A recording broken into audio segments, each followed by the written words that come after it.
આજે તારીખ 28/12/2025 ના રોજ અમારા આમ આદમી પાર્ટીના નિયુક્ત એવા મુકેશભાઈ ઠક્કર અને પ્રભાતસિંહ સોલંકી બને વિસ્તાર અમારા રાધનપુર સિટીની અંદર જે અમે સન્માન સમારોહ રાખ્યો હતો તે મુખ્ય મહેમાન તરીકે વધાર્યા હતા અને જે અમારા નિયુક્ત મુકેશભાઈ ઠક્કરની વરણી લોકસભા ઉપાધ્યક્ષ તરીકે એમની વરણી કરી હતી તો એના આનંદમાં અમે આજે સન્માન સમારોહ રાખ્યો હતો।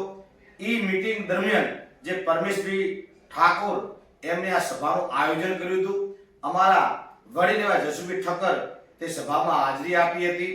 રાધનપુર આમ આદમી શહેર પ્રમુખ તરીકે ગણપતિ જોશી હું પણ હાજર રહ્યો હતો અને અમારા નાના મોટા કાર્યકર્તાઓ દરેક લોકો આ સભામાં હાજર રહ્યા અને આ સભાને બહુ સુભજિત અને બહુ ભવ્ય પ્રોગ્રામ અમે આજે કર્યો અને આજે અમે આમ આદમી પાર્ટીના માધ્યમથી લોકોને અમે એવું કહીએ છીએ કે આજે 10 લોકો જે આમ આદમી પાર્ટીમાં 10 થી 15 લોકો બોળી સંખ્યામાં જોડાણા છે તો અમે આવો દરેક લોકોને અમે આહવાન કરીએ છીએ વધારો આમ આદમી પાર્ટીને મજબૂત કરો અને બધા સાથે રહીને આમ આદમી પાર્ટીમાં જોડાઈને ભાજપ અને કોંગ્રેસના શાસન આપણે જોયું।